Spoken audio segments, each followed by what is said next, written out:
Hello ladies and gentlemen, Nick here, and welcome to my review of Doctor Who, The Seeds of Death, the 5th story of Doctor Who Season 6, and Patrick Troughton's third to last.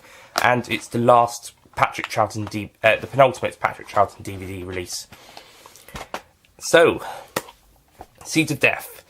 Okay, this is a sequel to The Ice Warriors. Well, I think it's a sequel, it's the second appearance of The Ice Warriors, and this time round, they're a little bit better. They're still grumpy, shouty bastards who are hissing all the time. Well, not grumpy and shouting, but they're hissy, they're stubborn, they don't like being asked questions, they threaten lots of people, even if they need them.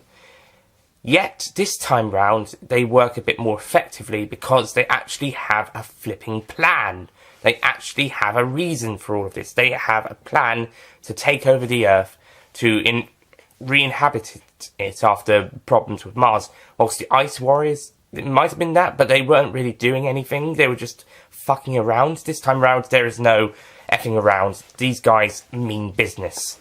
And they're doing it the right way.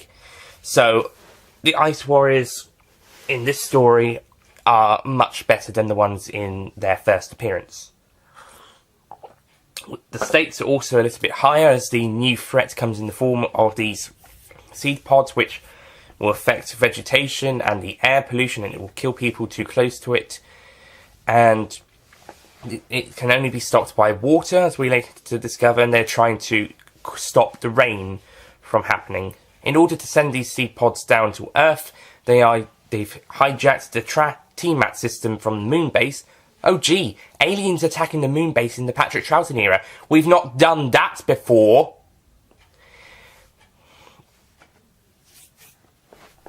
And so they send these seed pods down to the using the TMAT system to infect the Earth. Meanwhile, one of the Ice Warriors later goes down to make sure it won't rain on them. So the TMAT operators have to send up a rocket to go to the moon base to see what's going on. So they have to go and talk to this guy who runs a museum and has been trying to make one in his spare time.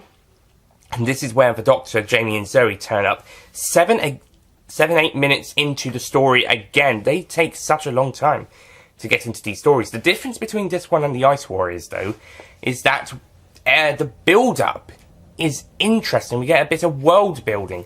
Yeah, we got a bit of it in the Ice Warriors, but I think this time round we were more focused on what was actually happening, and then what started to go wrong.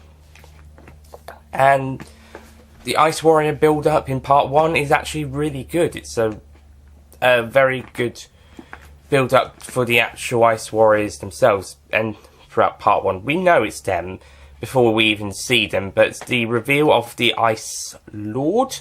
Yeah, the Ice Lord. We also get the Grand Marshal in this later on. Bit different from the one in Cold War, but the Ice Lord in this one, who would become a bit more of a staple of Ice Warrior. We'll see him later in the next two Ice Warrior stories in seasons 9 and 11.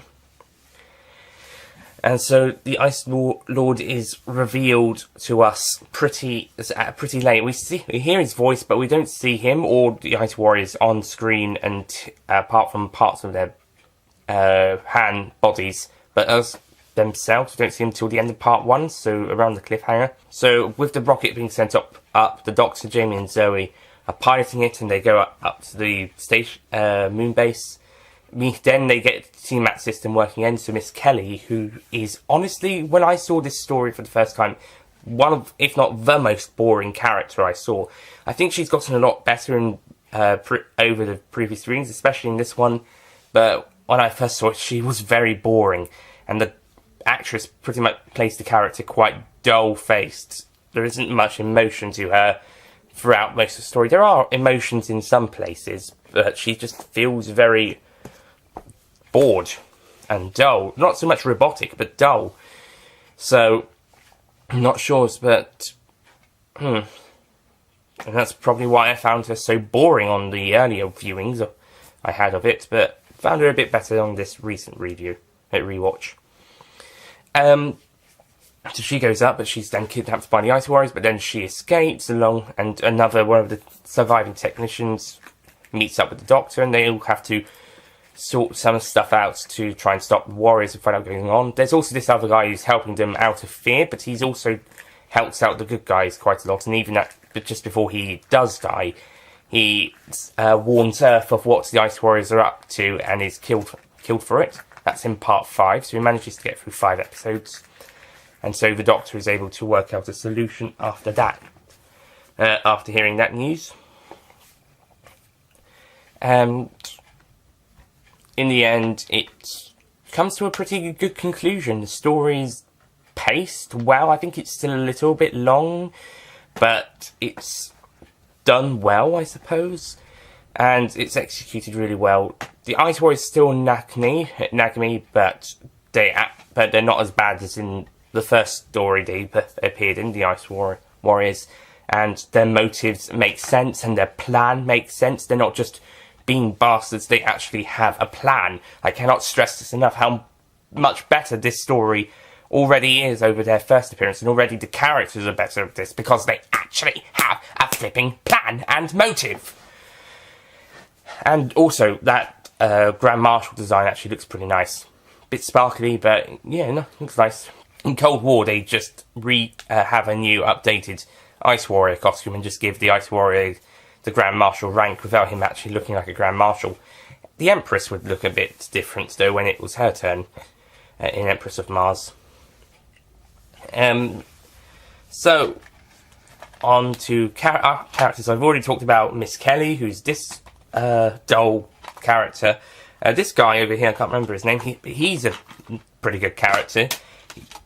To start with, he seems like he's going to be a bit of a tricky, bossy type of guy who's going to cause problems for Kelly or someone, but then he turns out to be a pretty nice guy and try and help with the rocket along with the Professor, who's also a really great guy. This other character comes in about part 4, part 5, who also seems to be trouble, but he's then soon forgotten about. There's this other technician guy who meets the Doctor on landing, who's escaped the Warriors, and he helps them out. He is killed when trying to help Zoe in part 4, end of part 4, start of part 5, I think. Yeah, end of part 4. And he's killed, I think. He's killed way too soon. I think he should have died a little... I think he might have... maybe it was the start of part 5, but he died way too soon. I think he should have died towards the end of part 5 or in part 6, considering they went to rescue him. Anyway. And... Scared guy, he does a good job. He's very good. I can buy he's scared and afraid of the Ice Warriors, but he also wants to stop them. He doesn't agree with their plans. He doesn't want them to succeed, which is why he eventually betrays them to the humans and decides to die a hero. He's also afraid of being held responsible in an inquiry. To be fair, I wouldn't want to be held responsible for helping the Warriors in an inquiry either. I think, in fact, he probably thinks the inquiry is worse than the Ice Warriors. I wouldn't blame him. Honestly, wouldn't blame him. One thing I wasn't so keen on at the end is that their argument at the end is like, oh, we don't need the rockets. No, it's not that many. We've got T-Mac running back up, and we're going to run it from the Earth, completely from the Earth. You should have a fleet of rockets just on standby. We don't need that many. Don't need that many. Yes, have at least a couple of rockets. Have at least 5 rockets on standby just in case something does go wrong again. Or some sort of supersonic speed. Seems like they haven't really learnt their lessons. The Doctor should have intervened, and I thought this happened, but it didn't.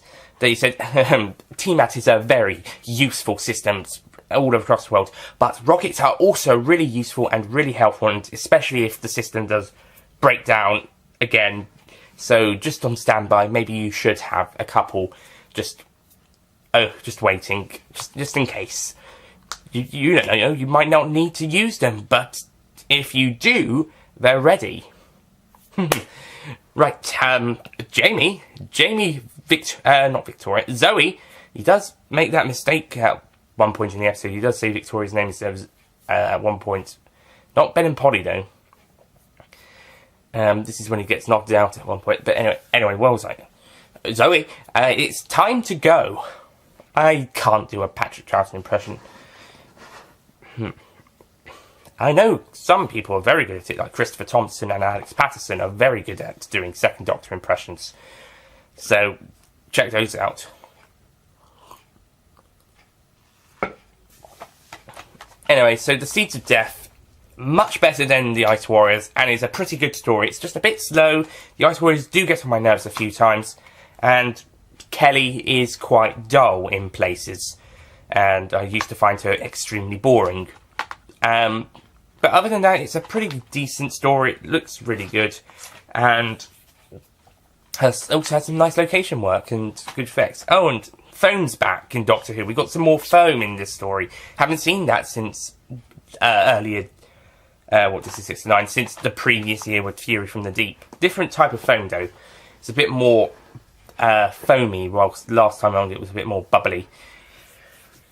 Okay, so Seeds of Death, it's good. I don't think it's a masterpiece, but I think it's decent. I think it's good. I think it's a better Ice Warrior story than the first time round, and maybe one or two later on. But I don't think it's amazing. It's possibly the best Ice Warrior story, but then Curse of Peladon, I've got to rewatch Curse of Peladon and Empress of Mars before I decide that. Cold War, I think, would be the next weakest. Then Ice Warriors, then Monster of Peladon, or the other way around, and depending on the how I feel on the rewatch. That story, Curse of Peladon might be lower than this one. I'm not sure. The one I think Empress of Mars possibly is the best Ice Warriors story. But if not, then probably Curse of Peladon or this one. In which case, Ice Warriors don't get the best treatment, even from their creator. That Lord of the Red Planets episode, story, I wonder how that would do. I think that's turned into a Big Finish audio now, because that story wasn't made into television. I also have to say, there isn't as much honour or Ice Warrior character development of the Ice Warriors themselves that we know in the new series or in the expanded media, and I don't think the Peladon stories do that. So I think Lords of the Red Planets must have done that, and then expanded media and New Who have incorporated that into their Ice Warrior stories with the honour and their history and ranks and all that.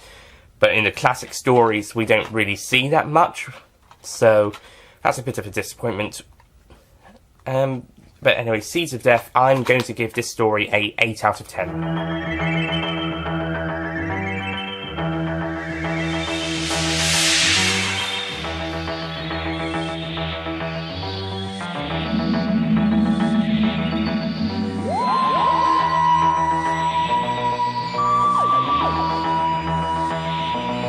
It's good. I don't love it. I think this season has now...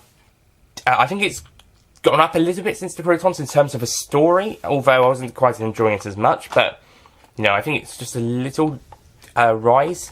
It's not as good as Mind-Dropper or Invasion, though.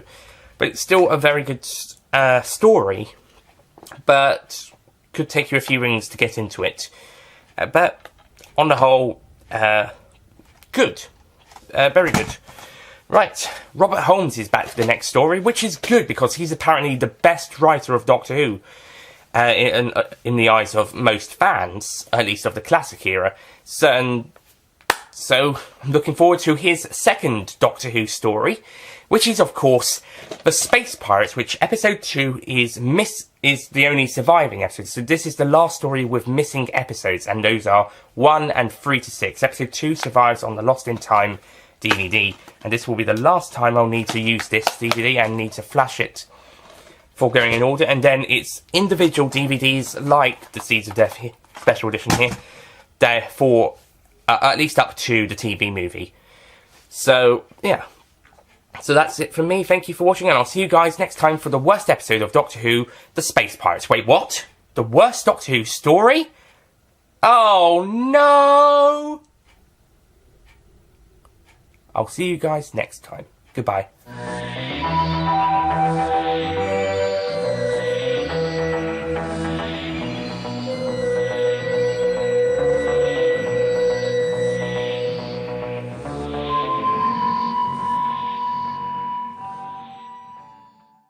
Don't forget to click below to subscribe to the official Nicholas Payne Retro YouTube channel.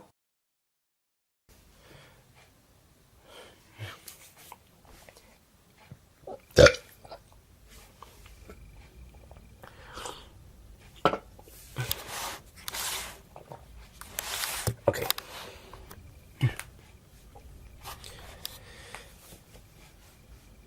So, teeth. There's also. Just a second.